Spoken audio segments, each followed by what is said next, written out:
some sexual abuse as a child and getting through that, and then type 1 diabetes, and then bam, cancer hits you, you have breast cancer. I attempted suicide in the psychiatric ward. I meditated 6 hours a day. How do you reframe an experience? So my book is intended for people who have a chronic health condition and want to get active. Making these life-altering sort of imprints on how you see yourself. Inside every single human being is an inner healer. I mean, I don't eat gluten, I don't eat dairy, I don't eat meat, I don't eat processed food, I don't drink, I don't use drugs. It's like, and people hear that and they go, do you do anything fun? All right, you go first.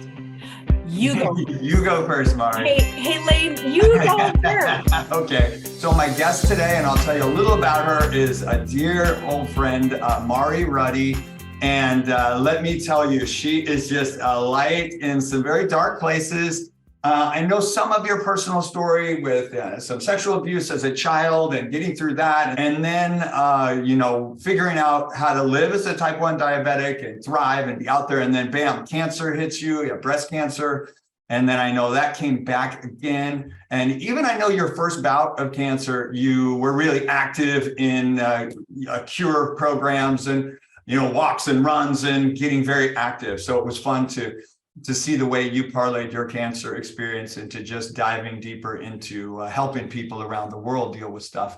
And I know you got a book coming out. So Mari's got a book coming out called Extreme Healing, which is super exciting. And we may talk a little about running and all that stuff, but the goal is that we get to like what in the world keeps Mari going, because you definitely go first in lots of places. And I hope this episode will inspire people who see themselves in you and are trying to figure out how to just get out of bed and sort of function, much less, meet some people and go for a 100-mile bike ride.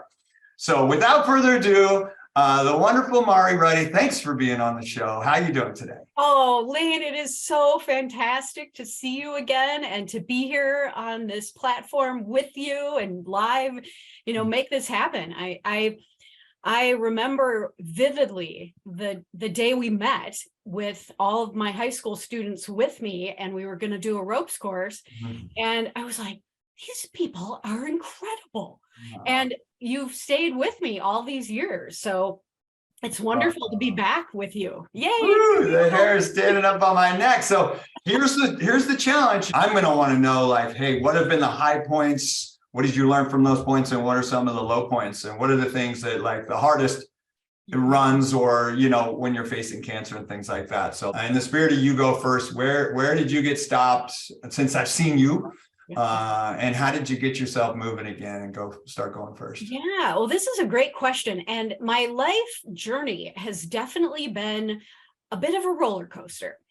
And I've had a lot of wonderful highs and opportunities, and then just like diabetes, then I tank, and it's been a rough go. And the thing that really has sustained me as an adult person is getting back in my body. And ironically, doing the ropes courses actually was part of that, because I have a huge fear of heights, as you might recall.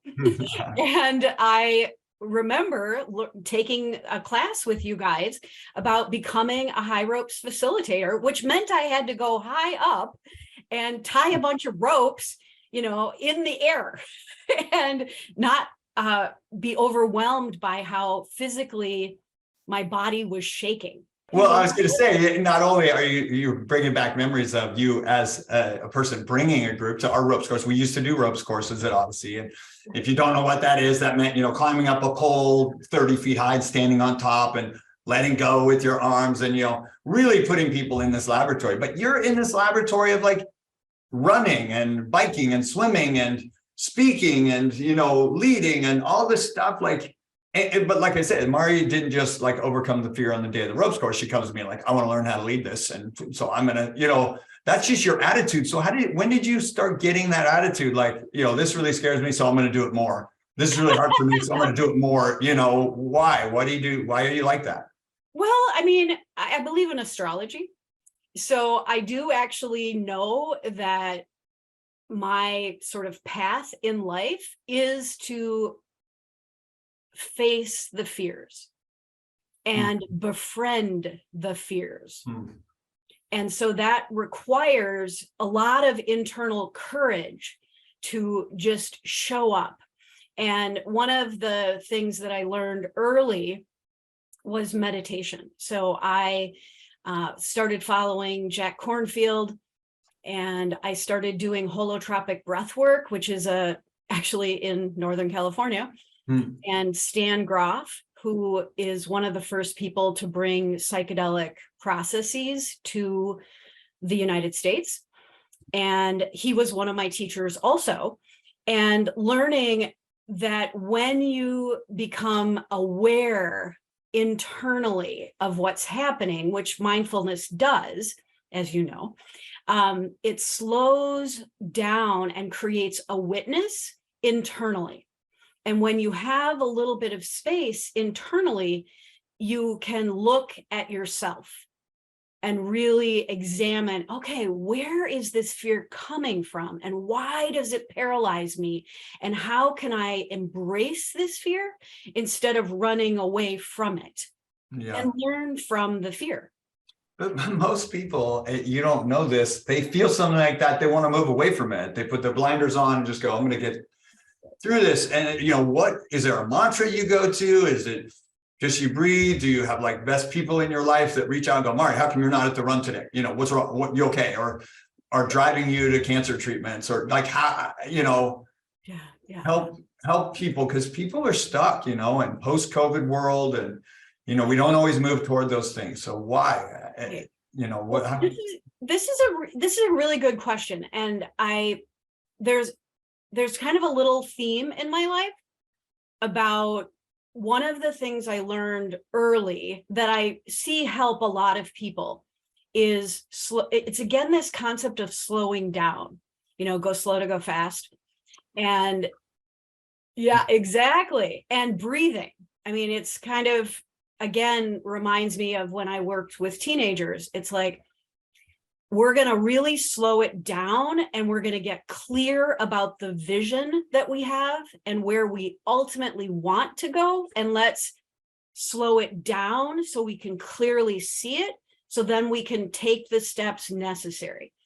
And that is really kind of how I do it. And it took me a really, really long time to actually believe that other people noticed me. And other people valued me.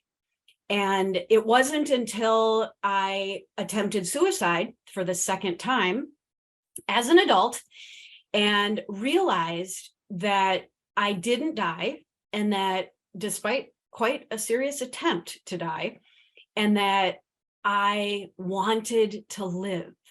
And in choosing to live, I had to accept that people really did notice me and that they really did value me. And it was a little bit of like shifting my awareness of how much I valued other people and how much I gave to other people to begin to actually receive that. And that was, it took 2 rounds of cancer and lots of people helping me and taking care of me. I still didn't really get it, that people cared about me. And when after the second suicide attempt, which was in 2013, when I didn't die, and I came back from being in a 5-day coma, and I had massive brain damage, and they thought I would never speak, and they thought that I wouldn't ever be able to live by myself, not in a facility, essentially. And how I did it, how I survived, and what caused my brain to heal was in the psychiatric ward. I meditated 6 hours a day. Wow. Okay. So I'm a little like I said in the beginning, we haven't talked in almost 20 years. Right. I've put comments in your social media, so it's pretty heartbreaking to hear that you were at a point like that. And maybe I wasn't around to like be part of that support for you. Like, what did you do? How did you try to kill yourself? And Well, The previous one was like before, like, I think I remember you talking about this yeah. when we were at the ropes course thing, like one attempt was when you were young, right? Well, so if we count those, it was 3. Oh my gosh. Yeah. I mean, I grew up in a family that was not connected, and that I was not connected to either my mother or my father. So I did not ever get mirrored by my parents. And I never had a sense of being connected. Yeah. And so I really struggled with belonging my entire life. So one of the ways I kind of hid that I felt like I didn't belong is that I created programs where it was all about belonging. As a leader, you would lead those programs? And I totally led all of them. Yeah. Yeah. Well, it's interesting because somebody asked at Odyssey, they're like, what are you really in the business of? And after thinking of that, I think it was Scott Greenberg, actually a mutual friend. And I thought, we're really in the connection business above all else, whether it's to their company, to their family, to themselves. So if that's the root of the root, like the level of connection you feel to anything, self, organization, the world. And so if you felt that disconnected, now, for our listeners, they're like, you're an extreme athlete, you just wrote this book, you're out there speaking, and now we're hearing like you felt so disconnected and so unseen that you tried to kill yourself. Right. How do we get from point A to point B? Well, a lot of it had to do, I'm the oldest child in my family, and my dad had diabetes, and he almost died annually. So I grew up projecting the image of being totally okay. And I got really good at projecting that image of being totally okay. Now, thankfully, I don't actually suffer from depression. So the suicide attempt was really PTSD, which is much more similar to soldiers who come back from a war and have PTSD, but don't have depression necessarily. So they're actually kind of a different. Interesting. I know, it's fascinating. I mean, I'm totally fascinated by suicide as why people, and we have a rising epidemic of it. So I took a combination of sleeping pills and excessive amounts of insulin. Oh, wow. So as a diabetic, you're like, I'll just like take it up to 11. Yeah. Wow. Yeah. So I took, Who found you? You're home alone doing this? And then no. I mean, because if I took my cell phone, they would find me through my cell phone. So I left my cell phone at my apartment. I arranged for my dog to be taken care of. And I sent some messages to people who might look for me, just saying, hey, I'm going to be out of town. Or I didn't even know what I said. And I got in my car, which was rather dangerous, but I didn't care because I was on my way out. And I drove, apparently, I don't remember driving there. And I was in my car in June for 3 days. And some man was running by and saw my car in the morning. And then at the afternoon, he walked by and saw my car still there. And I was laying down in the front seat. So you couldn't see me in the car. Just out in some park somewhere or something? Yeah, it was like out in the suburb. Now, were you a runner before this? I've been a runner. Was this like the intro to running? Okay, so you'd been, okay. No, okay. I wasn't running. I was just in the car, and this guy ran by and saw the car, and then he looked in the car and saw me laying down, and he immediately called the police. It was a knock, and you're like, I didn't respond. So he called the police, and the police came, and then they took me to the hospital. So and then once I got to the hospital, I was in the coma for like 2 or 3 more days. And they did all these tests to make sure I wasn't on some kind of weird drug, and I wasn't. So it took me quite a while to come out of it. So that took a little while. And do you know this person still? Do you stay in touch with? No, I've never met him. No way. Oh my God. No idea. Okay, so an angel comes along and saves you. Yeah. Okay, so you recover from this, and then of course a couple of bouts of cancer and all these things. And I know you do speaking, you talk to high school students and all kinds of educators and anybody who will, listen to the Mari Ruddy story and like your tools for success. What are some of your tools? So like in the book that I just finished, one of the things that I talk a lot about that I didn't understand right away, and it has to do with the stages of grief related to getting a chronic health condition. And it's the nature that, or it's the idea that we go through different stages at different rates, and we might not go through all of them. But understanding that there's stages, and that like I negotiated and bargained quite a bit when I had cancer and when I was initially diagnosed with diabetes, and at different points along my 42-year diabetes career. Like, okay, do I still have diabetes? I still like negotiating with yourself, you're saying? Oh yeah. Yeah. Like, and negotiating with God, with the universe, and sort of understanding that acceptance is possibly the goal, but that the cycle of grief is real. And that we go through it. And if we have the ability to understand when we get a horrible diagnosis, that we will go through a number of emotions and we will go through stages, and that's actually normal, is very empowering. So that's one of the tools that I use. And then the other one is motivational interviewing.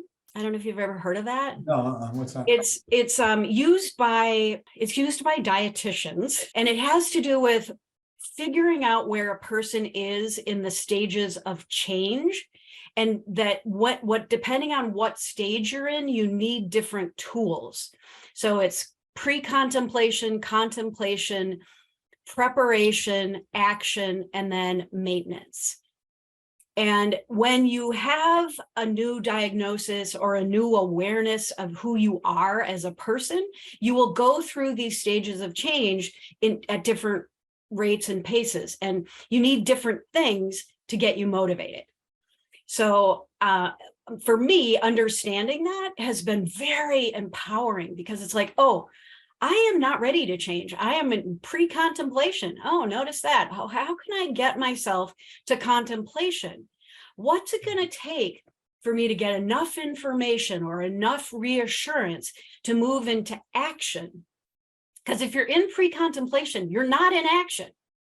Yeah, and that's okay. Like you said something like, I think one of the biggest difficult things for people is normal looks like what they see on Instagram or Facebook or whatever. Like normal is like, we went on vacation, your life is great, I had cancer, but look at me now, and normal isn't like, I'm just contemplating, I'm not taking any action yet. So I don't beat myself up over that. I don't go, oh, I'm a bad person and I'm so lazy. I go, hey, I'm in a phase that's normal, as long as I'm building this phase to then build something else on top of. Exactly. And continue some kind of cycle.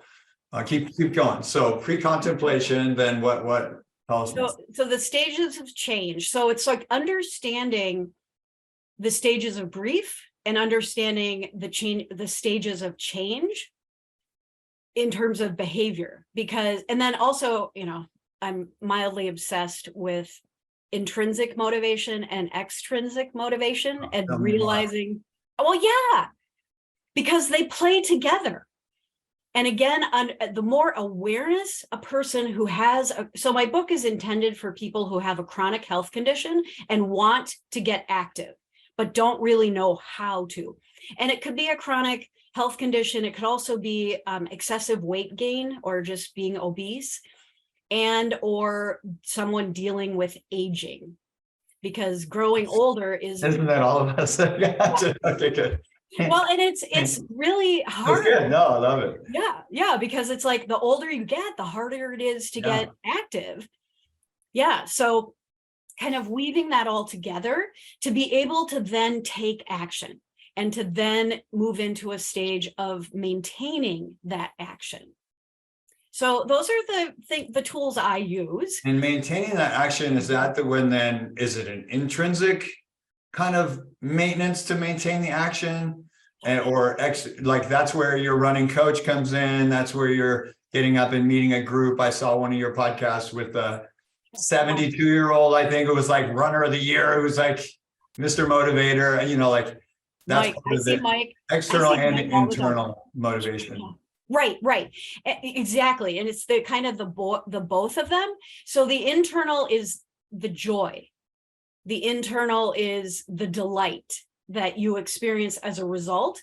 But then the extrinsic is signing up for an actual race and signing up for a run group or a biking group or, a HIIT class at the Y or wherever, so that you have a combination of intrinsic and extrinsic. Yeah. Because extrinsic is having an external motivation to get you there. Well, same formula. Obviously, it's like my show isn't about, becoming a extreme athlete and those things. But like I said when we talked before, it was just like life is an extreme, sport. Like it's not a sprint.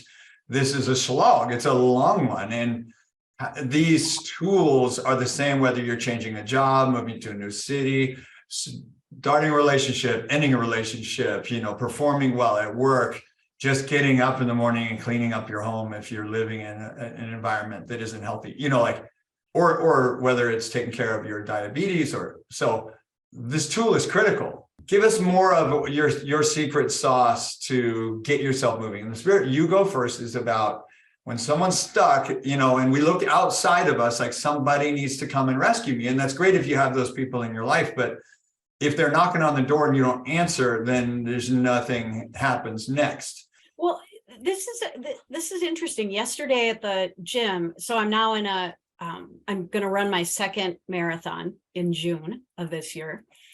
And I ran my first one 13 years ago.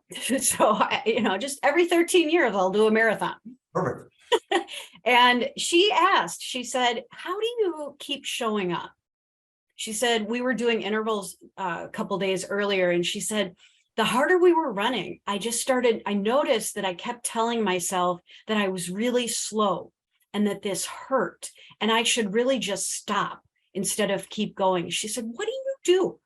And I thought that was kind of interesting because I have figured out for the most part over the last 10 years how to stop that negative voice.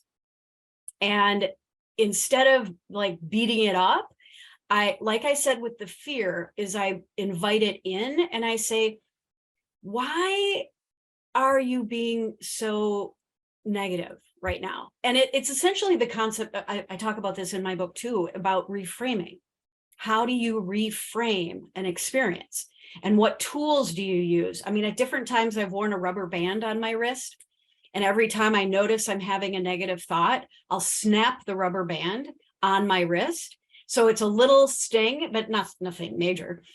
And then it's like, and it's a kinesthetic reminder that that's not the thoughts that move me forward. And again, it's like looking at the negative thought and saying, hey, wait a minute, I want to reframe this.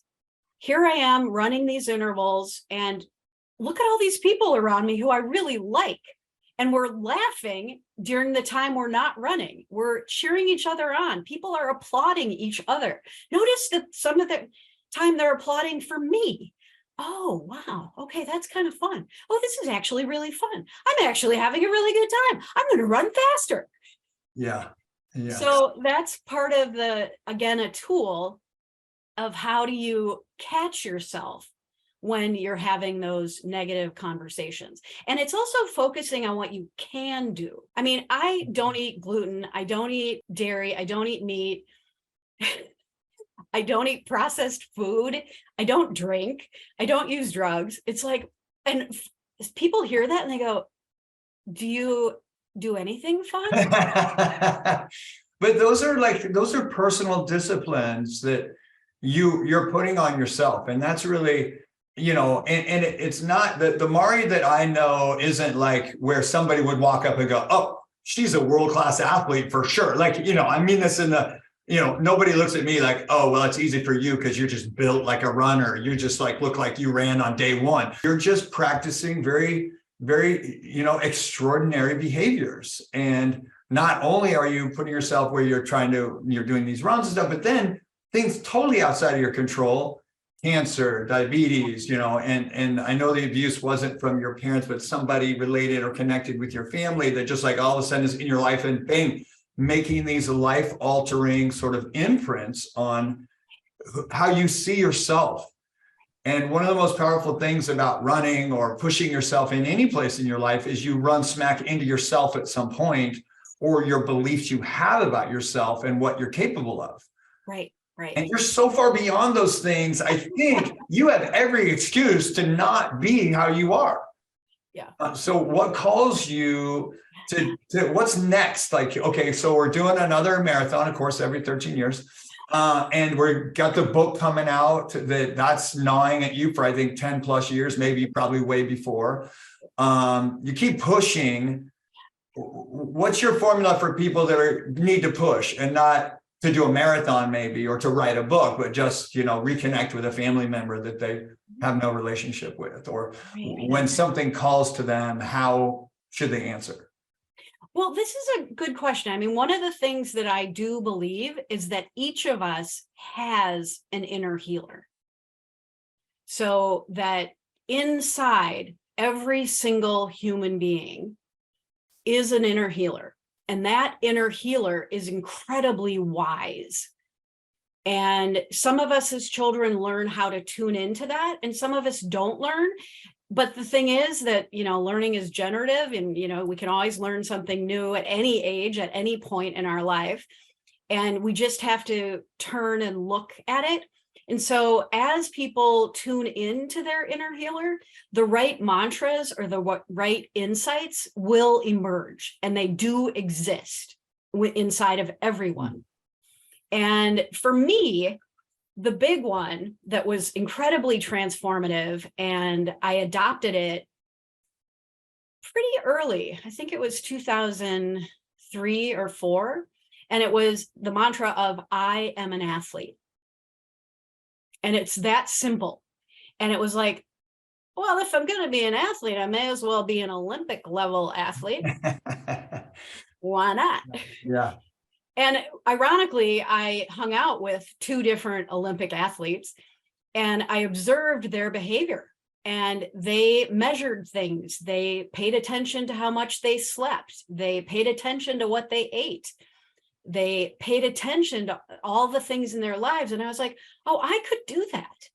And I could do that because I'm an athlete, not because I'm a person with diabetes, not because I'm a person who's had cancer twice, not because I'm a person who has PTSD and has lived through all this trauma. I can do it because I'm an athlete. And it's that frame. Well, you're nailing something. I love to talk, the beliefs. How you answer I am questions. But to adopt an I am question before there's evidence to support that. Not that you weren't athletic maybe before that, but, I am good with technology. I am forgiving, I am able to be flexible, I am, like you said, but some people don't see that chicken and egg thing. They think the athletic performance has to come before the belief. And, I think what you're nailing, and some of what you're saying is kind of like Northern California, wowie zowie. I must have been in a yurt with a shaman to realize, and you're teaching in universities and you're a principal. I hope people are seeing this isn't just mythology and you have to be some kind of Zen garden, tender to just breathe, stop, slow down, put some space between whatever's going on in your world and catching yourself being yourself and thinking, what's the belief I have and what's the action, and being normal. But the internet and social media and TikTok and everything's going a million miles an hour and it's pulling us into this faster phase. And there's no evidence that that's better for us. Any sort of, I like hearing the things you don't do or things you do that people can adopt if they're courageous enough to put discipline on themselves. So any other tips and tricks in Mari's world that people can adopt? Well, I mean, one of the things that's probably the one that's come most recently is the idea that we really are pack animals and that we cannot do things alone. We just can't. I mean, it is first looking within yourself and finding your own courage and finding, discovering and being clear about your own beliefs, which meditation and reading and learning all do or help with. But the next thing is you've got to find your people, and that all of us have people. And it's hard as you get older to find people, and it's not impossible. And given this world, it's easier. You can find people, the Meetup app is fantastic, or just go to your local bike shop or go to your local run shop, and they almost all have organized bike rides or organized runs of all different paces. I mean, I'm the 12-minute mile pace leader. Okay, good. You're giving people an understanding of like, it's not, if you want to go fast, go alone. You want to go far, go together. Like find some people, set a pace you can sustain that's right for you, and just keep moving. Right, exactly. Yeah. And find those people. And that's what's really made a difference in my life. Like I finally have a deep circle of good friends that I didn't really ever have until the last probably 9 years.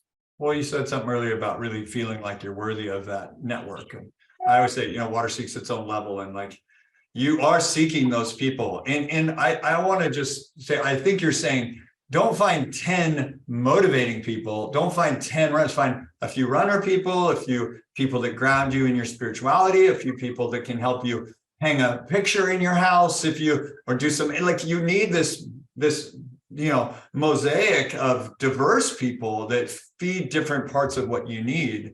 I know I feel blessed to have that in my life as well. But knowing that you deserve that and then seeking that out, like the you go first, is like go first to go find them and engage them and let them know you need them in your life and try to bring something to them. Yeah. This is not enough time for me at all. So I know doing the show was kind of a great excuse to go, oh my gosh, Mari, you finally got the book out. I knew it was coming. And when is it released? Well, I'm working with someone from the Link Crew program. Oh, great. Yeah, sure, his name is Azul Terronez. Okay. He's someone you might want to talk to. He's amazing. Oh, awesome. Yeah, and so Azul and his partner, they have a book publishing company, and we're working together. And I just got done with the first developmental edit, and it was amazing. And with my fingers crossed, I'm hoping that it will be out by October. Okay, awesome. Might be a little earlier, but for sure by then, because there's a paper shortage apparently.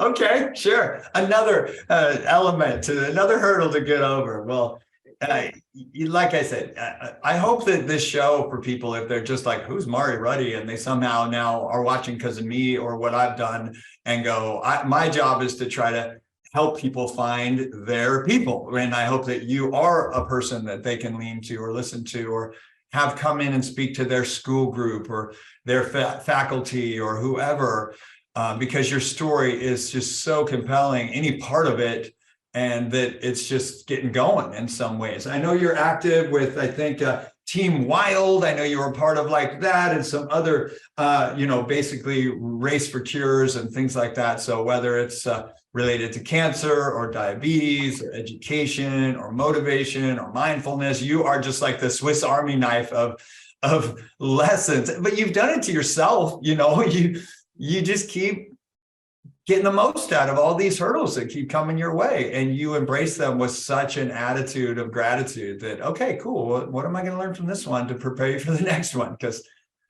life is an endurance sport, and you're signing up for the race just by being here.